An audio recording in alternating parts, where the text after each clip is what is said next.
कल का इवेंट था नेक्स्ट जनरेशन इवेंट, जो हमारे लीडर काम कर रहे हैं। अब उनके बच्चे बड़े हो चुके हैं, वो बच्चे डायरेक्टली या इनडायरेक्टली आरसीएम बिजनेस को कर रहे हैं। कुछ अपनी आईडी लेके कर रहे हैं, कुछ पापा की आईडी को सपोर्ट कर रहे हैं, मम्मा की आईडी को सपोर्ट कर रहे हैं। तो हमने उन तमाम बच्चों को वहां सुनने को देखने को मिला जो अपने पापा के साथ कंधे से कंधा मिलाकर काम कर रहे हैं। मैंने ये नहीं कि वो कंधे से कंधा मिला के काम कर रहे हैं, उसमें कई ऐसे एग्जाम्पल आए जिन्होंने पढ़ाई के बाद अपनी आईडी लेके काम करना शुरू किया। और कई बच्चों ने वहां बोला कि जब पापा अकेले काम करते थे तो लेवल ये था, इनकम ये थी, लेकिन मेरे आने के बाद मैंने अपनी आईडी अलग ली और आज मेरी आईडी पर टेक्निकल है, मेरी आईडी पर रॉयल्टी है, और हमारे घर में इतनी इनकम और बढ़ गई है। यानी कि उन बच्चों ने अपनी एग्जिस्टेंस को शो किया। उन बच्चों ने आके ये बताया कि मेरे आने के बाद पापा को क्या सपोर्ट मिला। और वो बहुत सारे बच्चों में एक मैसेज गया, उसमें ऐसी प्रोफाइल के बच्चे भी थे जिन्होंने यूनिवर्सिटी टॉप किया, कंप्यूटर साइंस से बीटेक किया, जिनकी बहुत बड़ी डिग्री, वो चाहते तो 10 15 20 लाख के पैकेज पे नौकरी कर सकते थे, बट उन्होंने पापा के उस ड्रीम को, उस सपने को पूरा करने के लिए आरसीएम को एज ए करियर चुना। तो कल हमने ऐसे बहुत सारे बच्चों को सुना। कल हमने ऐसे युवाओं को सुना जिन्होंने या तो नौकरी मिली नहीं, या नौकरी के लिए अप्लाई नहीं किया, या नौकरी के साथ शुरू किया। वो 30 साल से कम उम्र के बच्चे जिन्होंने 1 साल 2 साल 3 साल पहले आरसीएम को शुरू किया।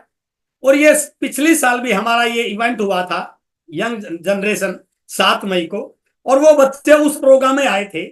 और उस प्रोग्राम में कहीं ना कहीं वो किसी कोने में बैठे हुए थे, या तो वाइटल अचीवर थे या उनकी शुरुआत थी। और जब उन्होंने बहुत सारे बच्चों को उस प्रोग्राम में एंकरिंग करते हुए, लीडिंग रोल करते हुए, स्टेज पे बोलते हुए देखा, उनका रिकॉग्निशन होते हुए देखा, तो उन बच्चों ने कमिटमेंट किया कि अगले साल कुछ भी हो जाए, मैं इस प्रोग्राम का दर्शक नहीं बनूंगा, मैं इस प्रोग्राम का अचीवर बनूंगा। और उन छोटे छोटे बच्चों ने कमाल किया। वो कल एज ए रॉयल्टी सेलिब्रेट हुए, वो कल एज ए टेक्निकल सेलिब्रेट हुए। और उनकी रॉयल्टी और टेक्निकल का सेलिब्रेशन कैसे हुआ, वो थोड़ा सा मैं अपने तरीके से आपको बताना चाह रहा हूं। जब वो बच्चे रॉयल्टी अचीवर स्टेज पे बुलाए गए तो पूरा ऑडिटोरियम 6-7 हजार लोग खड़े हुए, उनके सम्मान में सबने तालियां बजाई। उनके माँ बाप को कितना प्राउड हुआ होगा, उनके अपलाइन को कितना प्राउड हुआ होगा, उन बच्चों को कितना प्राउड हुआ होगा। जब वो अपनी जगह मेन एरेना से स्टेज के लिए निकले तो ढोल बजाने वालों ने उनका शानदार ढोल बजा के वेलकम किया, उनको ढोल नगाड़ों के साथ स्टेज पे बुलाया गया। और जब वो स्टेज पे आ रहे थे, बीच की गैलरी में आरसीएम के तमाम कोर लीडर और उनकी फैमिली वो उनके ऊपर पुष्प वर्षा कर रहे थे। तो वो नजारा अपने आप में बहुत मोटिवेट करने वाला था। और वहां पर बैठे हर साथी ने ड्रीम लिया कि इस एनिवर्सरी में मैं भी ये रॉयल्टी और टेक्निकल चीवर बन के आऊंगा। जो टेक्निकल चीवर बन के आए उन्होंने बिल्कुल स्टेज पे बोला कि पिछले साल हम कहीं ना कहीं कोने में बैठे हुए थे, और जब हमें लगा कि इस प्रकार का सम्मान मिल रहा, हमने संकल्प किया, दिन देखा ना रात देखा, दिन रात काम किया, होम मीटिंग की, प्लान दिखाई, नेटवर्क को बड़ा किया, टीम की हेल्प ली, अपलाइन की हेल्प ली, और हमने टेक्निकल क्वालिफाई कर दिया। तो इससे मैसेज ये मिला कि यदि कोई व्यक्ति कमिटमेंट के साथ काम करता है तो ये फर्क नहीं पड़ता कि आज आपका लेवल क्या है, आज आपको क्या सपोर्ट मिल रहा है, बट यदि आप कमिटमेंट के साथ काम करते हैं तो आपके लेवल बदलते हैं। और तीसरा सबसे भावुक मोमेंट हो रहा उस प्रोग्राम का, और मैं स्टेज के पास था, पर मैं मीटिंग में बाद में बोल कर, मैं स्टेज पे के पास था। इस पूरे प्रोग्राम की जिम्मेदारी मुझे दी गई थी, इन सारे बच्चों को ट्रेन करने के लिए। वो क्या बोल रहे, क्योंकि नए बच्चे थे, बड़ा मंच था, तो कैसे उनको तैयार किए जाए, वो प्रिपरेशन की जिम्मेदारी मेरे ऊपर थी। तो ऐसी कई कहानियां थी जिनके परिवार में आरसीएम शुरू हुआ, बट वो आज आरसीएम में नहीं है। उन्होंने अपनी जो कहानी बताई वो सबकी आंखों में आंसू थे, सब रो रहे थे कि ऐसी घटना भगवान किसी के साथ ना करे, किसी के घर में किसी का बाप, किसी का पति उसको इस उम्र में छोड़ के ना जाए। और जहां इस प्रकार की घटना हो जाती है, उस परिवार के साथ क्या बीतती है, उस परिवार के बच्चों के साथ क्या बीतती है। और कोई भी 1 महीना 2 महीने कोई हेल्प कर भी दे तो जिंदगी भर के लिए कोई फाइनेंशियल हेल्प करने वाला नहीं है। तो वहां से मैसेज गया कि आरसीएम से बड़ी सिक्योरिटी दुनिया के किसी व्यवसाय में हो नहीं सकती है, किसी भी काम में हो नहीं सकती। ऐसे सिक्योरिटी के एग्जाम्पल वहां पर हमने देखने को मिले जिनकी स्टोरी से पूरा ऑडिटोरियम आंखें नम थी। बट उन बहनों ने बड़ी अपने अपने आप को तैयार किया, एज ए लीडर प्रेजेंट किया, और उन्होंने कहा कि कोई बात नहीं है, आज मेरे हस्बैंड मेरे साथ नहीं है, लेकिन मेरा आरसीएम का परिवार मेरे साथ है, ये लाखों परिवार मेरे भाई मेरे साथ है, और मैं अपने बच्चों से वादा करती हूँ कि मैं आपके सपनों को कभी टूटने नहीं दूँ। तो वो बड़ा भावुक सा मोमेंट था जो कल वहां पर उस ऑडिटोरियम में क्रिएट हुआ। तो कल का इवेंट आरसीएम के इतिहास का एक बहुत बड़ा इवेंट रहा, जिसमें बहुत सारे बच्चों ने टारगेट लिए, बहुत सारे युवाओं ने, बहुत सारे पेरेंट्स ने अपने बच्चों के साथ कमिटमेंट किया कि अगले प्रोग्राम, जब भी अगले साल जून 2025 में यह प्रोग्राम होगा यूथ का, हम उस प्रोग्राम में अपने बच्चों को स्टेज पे लेके आएंगे। अभी 3 महीने के बाद हमारी एनिवर्सरी है, तो मैं सभी बहनों से कहना चाहूंगा कि ये मंच आपके लिए है, लेकिन ये केवल मीटिंग अटेंड करने के लिए या स्टेज पे बोलने के लिए नहीं।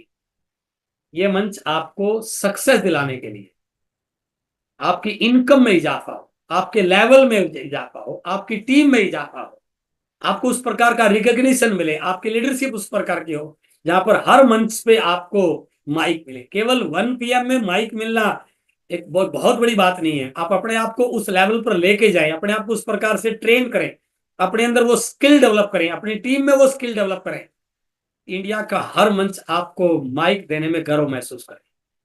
तो मैं आपसे आज कहना चाहूंगा, हमारे बीच में पवनदीप सर भी हैं जो आपको आज गाइड करेंगे कि कैसे हम अपनी लेवल को, अपनी रिटेलिंग को, अपनी टीम को बड़ा कर सकते हैं, अपने वॉल्यूम को कैसा बड़ा कर सकते हैं, और हमें उन चीज़ों पे थोड़ा सा काम करना चाहिए। और मैं इस बिजनेस में पिछले 23 साल से हूँ, और मैंने इस सिस्टम में आने से पहले एक चीज़ अच्छे से याद करी थी, यदि मुझे इस सिस्टम में टॉप पर जाना है, अपने आप को, अपना एक्सपोजर नेशनल लेवल पर लेके जाना है, बहुत बड़ी टीम का निर्माण करना है, तो मुझे अपने अंदर वो सारी स्किल डेवलप करनी पड़ेंगी जो मुझे मेरी टीम में डेवलप करनी है। मुझे सीखना पड़ेगा, टीम से पहले मुझे तैयार करना पड़ेगा अपने आप। यदि मुझे टीम को सिखाना है तो, और मैं सीख नहीं पाया, तो मेरी टीम कभी सीख नहीं पाएगी। चाहे मुझे कितनी भी किताबें पढ़नी पड़े, कितनी भी ट्रेनिंग अटेंड करनी पड़े, कितना भी मुझे प्लान दिखाना पड़े, कितनी होम मीटिंग करनी पड़े, अपने आप को कितना अपडेट करना पड़े, तो वो सेम चीज मैं आपसे कहना चाह रहा हूँ कि यदि अभी अभी टाइम बिल्कुल बदल रहा है। अब डायरेक्ट सेलिंग का बहुत बड़ा एक एरा की शुरुआत हो चुकी है, कंपनी की तैयारियां कितनी बड़ी हो चुकी है, हमारा ऑनलाइन सिस्टम हो चुका है, होम डिलीवरी 700 शहरों में आ चुकी है, और कल सौरभ सर ने कई नई चीजें डिक्लेयर की। इस साल में कई ऐसे ऐसे प्रोडक्ट आने वाले हैं जो आपके बिजनेस को रॉकेट की स्पीड से बढ़ाए। लेकिन वो सारी चीजें तब होगी जब हमारा नेटवर्क थोड़ा बड़ा होगा, नेटवर्क एक्टिव होगा, टीम हमारी बड़ी होगी, टीम हमारी एक्टिव होगी, हमारी टीम में वॉल्यूम होगा, प्रोडक्ट पे बात होगी, न्यूट्रीचार्ज पे बात होगी, गामा पे बात होगी, किसोल पे बात होगी, डायमंड क्लब पे बात होगी, कंसिस्टेंसी पे बात होगी, डेप्थ ड्राइव करने पर बात होगी, ब्रांचेस को डेवलप करने पर बात होगी, स्टेशंस को डेवलप करने पर बात होगी, अच्छी मीटिंग्स ऑर्गेनाइज करने पर बात होगी, टीम में नए वाइटल निकालने पर बात होगी, उन वाइटल का सेलिब्रेशन करने पर बात होगी। तो मेरा कहने का भावार्थ है कि इस सिस्टम को बड़ा करने के लिए जितने भी एस्पेक्ट चाहिए, वो सारे के सारे हमें खुद करने पड़ेंगे।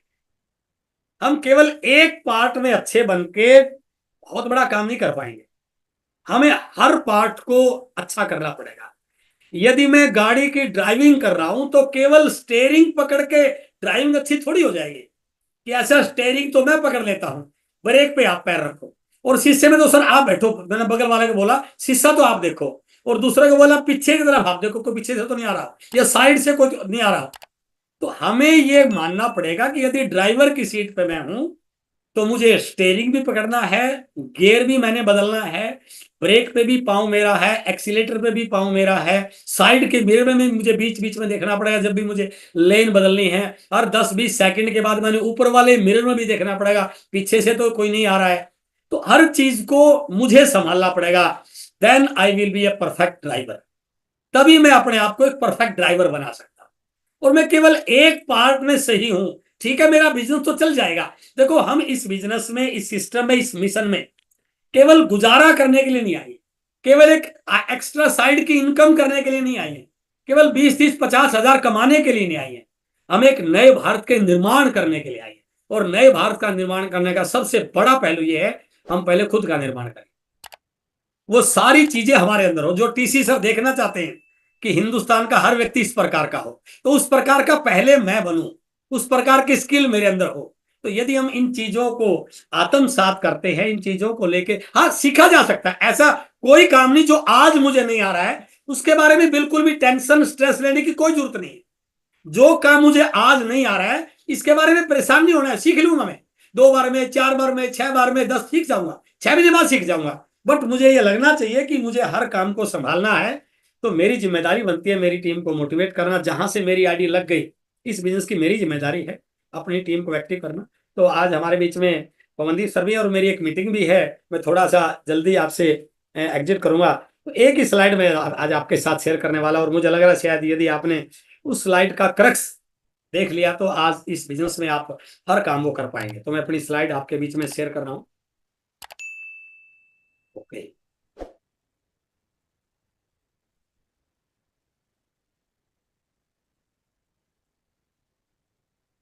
स्लाइड दिख रही है एक्सबाजी मेरी? आ गई। जी जी।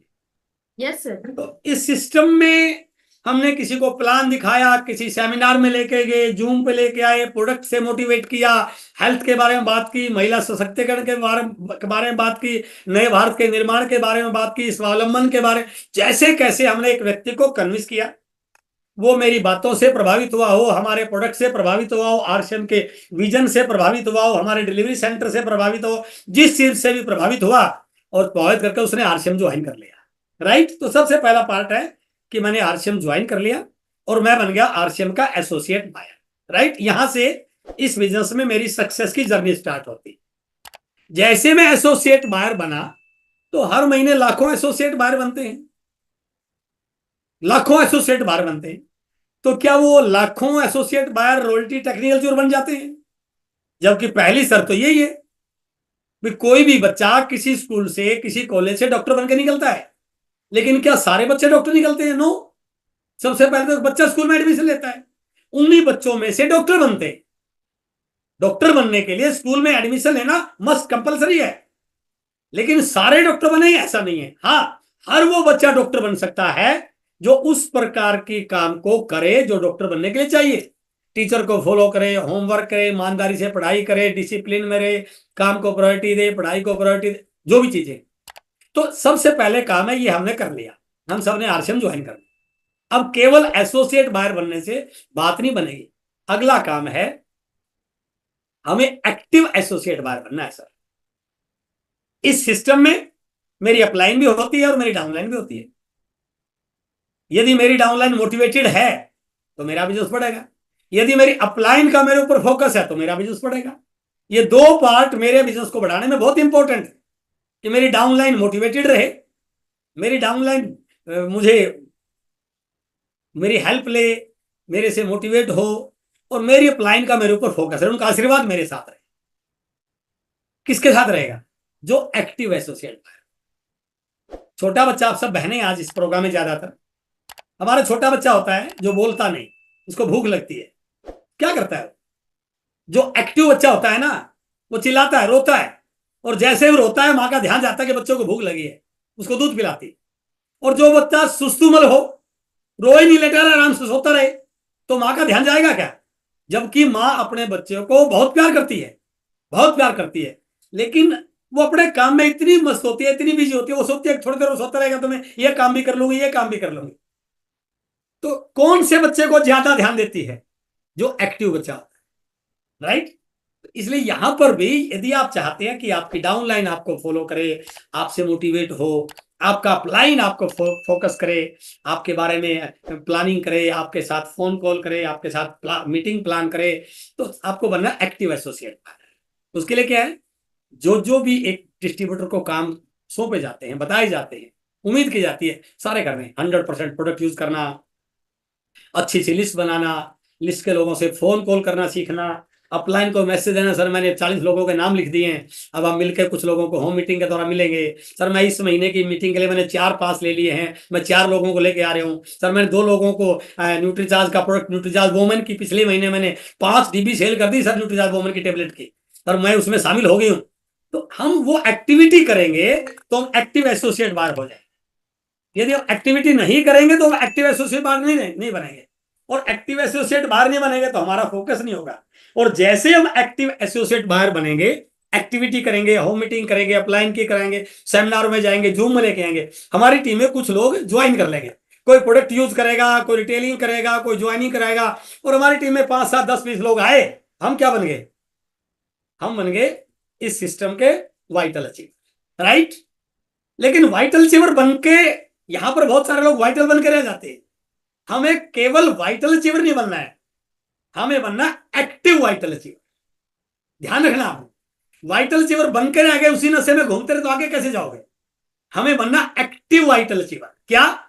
उस वाइटल अचीवर को यह पता हो उसकी टीम में कितने नए ज्वाइनिंग हुए, कितने एक्टिव एसोसिएट बाहर हैं, कितने होम मीटिंग में आ रहे हैं।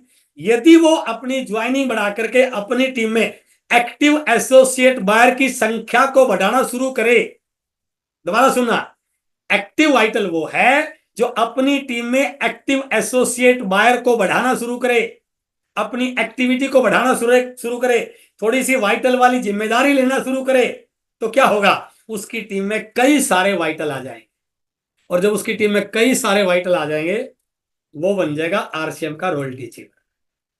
ये रॉयल्टी चीवर बन के बहुत खतरनाक सा पॉइंट है, यहां व्यक्ति अपने आप को तुर्रम खान मानने लग जाता है, अपलाइन की सुनता नहीं, सिस्टम की सुनता नहीं, और वो रोल्टी रह जाता है। हमें रोल्टी चीवर नहीं बनना है, हमें बनना एक्टिव रोल्टी चीवर। अब रोल्टी चीवर बनते ही मुझे एक्टिव रोल्टी चीवर का मतलब है मेरे काम और बढ़ गए। अब मुझे एक्टिव वाइटल वाला भी रोल प्ले करना है और एक्टिव एसोसिएट बाहर भी रोल प्ले करना है। मुझे मेरे वाइटल चीवर को एक्टिव वाइटल चीवर बनाना है, मुझे मेरे एसोसिएट बार को एक्टिव एसोसिएट बार भी बनाना है, मुझे और प्लान भी दिखाने हैं, और लिस्ट बनानी है, मीटिंगों की और बड़ी तैयारी करनी है, अपलाइन का और टाइम लेना है, मीटिंगों में फोकस करना है, जूम पे ज्यादा लोगों को बनाना है, फोन कॉल का मेरा सेशन होने चाहिए। अब मुझे किताब भी पढ़नी है, अच्छे वीडियो भी देखने हैं, नोट भी बनाना है, और मुझे प्लानिंग करनी है आगे बढ़ने के लिए।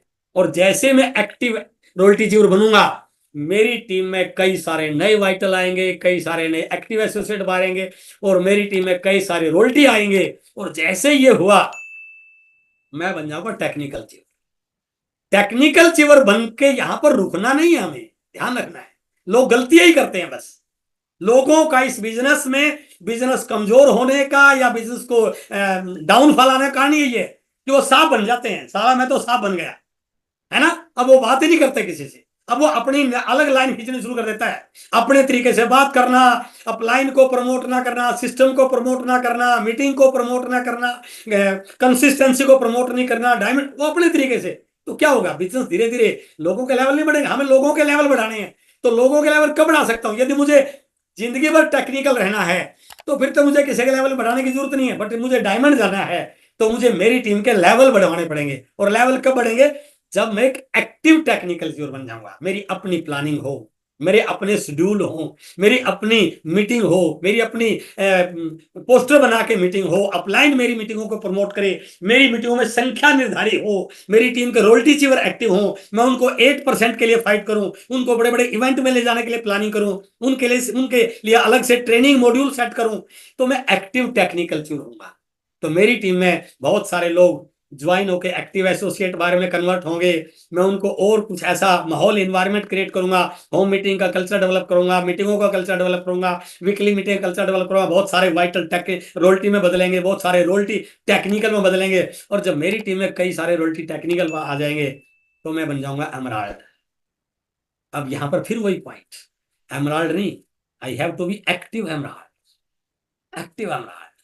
अब मुझे मेरे टेक्निकल चीवर की वर्किंग को चेक करना है, उनकी काउंसलिंग करनी है, वो कोई गलत कमिटमेंट तो नहीं कर रहे हैं, कोई अनएथिकल वर्किंग तो नहीं कर रहे हैं, बिजनेस को घटाने वाली एक्टिविटी तो नहीं कर रहे हैं, उनका कहीं पैसे का लेन देन तो नहीं है, वो पीयूसी को लेकर सीरियस है या नहीं है, कंपनी की जो जो भी चीजें प्रमोट हो रही है उनको लेकर वो गंभीर है या नहीं है, कंपनी जो मैसेज दे रही है वो एज इट इज टीम में ट्रांसफर हो रहा है कि नहीं हो रहा है। तो जैसे ही मैं एक्टिव एमराल्ड बनूंगा, मेरी टीम के कई सारे टेक्निकल मेरी इनकम को देख के, मेरी नई गाड़ी को देख के, मेरे रुतबे को देख के, मेरी प्रमोशन को देख के, वो भी एमराल्ड बनने के लिए प्लानिंग करेंगे। और जैसे ही इस प्रकार की, अब मैं एक्टिव टेक्निकल भी हूं, एक्टिव रोल्टी भी हूं, एक्टिव वाइटल भी हूं, सारे काम मैं कर रहा हूं, तब बन जाऊंगा मैं राइजिंग कोर। अब यहां पर थोड़ा सा 2 पॉइंट हो रहा है, मुझे राइजिंग कोर नहीं बनना है, मुझे एक्टिव राइजिंग कोर बनना है। मेरी टीम के कुछ लोगों को राइजिंग कोर में लाने के लिए, एमराल्ड में लाने के लिए, टेक्निकल में लाने के लिए, रोल्टी में लाने के लिए प्लानिंग करनी है। और जैसे मैं एक्टिव राइजिंग कोर बनूंगा, मैं बन जाऊंगा कोर लीडर। बस यहां तक रुकना नहीं। लोग गलती क्या करते हैं, कोई रोयल्टी बनकर रुक जाता है, कोई वाइटल बनकर रुक जाता है, कोई टेक्निकल बनकर रुक जाता है, कोई रूबी बनकर रुक जाता है। रुकना नहीं। ये कसम खा लीजिए, ये संकल्पित हो जाइए कि कोर तक तो रुकना ही नहीं है। जितना मर्जी लेवल आए, जितनी मर्जी ताली आए। कल के प्रोग्राम में मैं सोफे में नहीं बैठा, मैं चेयर में बैठा रहा, क्योंकि मेरी जिम्मेदारी थी कि मुझे इस प्रोग्राम को सफल बनाना है। हर लीडर जो जो स्टेज पे जा रहे थे उनको क्या क्या मैंने गाइडलाइन दी थी, मैं पूरे 5-6 घंटे मैं खड़ा रहा वहां पे। तो हमें मानना कि जब कोर हो जाएंगे ना, तो फिर पैसा, नाम, सम्मान, शोहरत, करोड़ों रुपए, घर बड़े, सब कुछ हो जाएगा। बस मेरा आपसे यही निवेदन है कि हमें रुकना नहीं है, लगातार चलते रहना है। और यदि हम इस प्रकार की एक्टिविटी लगातार करते रहना, तो मैं दावे से कह सकता हूं, ये जो टीम है, जो आज इंडिया की सबसे बड़ी टीम 1 PM पे आती है, आने वाले समय में सबसे ज्यादा कोर यहाँ से होंगे, सबसे ज्यादा एमराल्ड यहाँ से होंगे, सबसे ज्यादा टेक्निकल यहाँ से होंगे। बस इन सारी चीजों के लिए हमें थोड़ी सी अपनी स्किल को डेवलप करना है।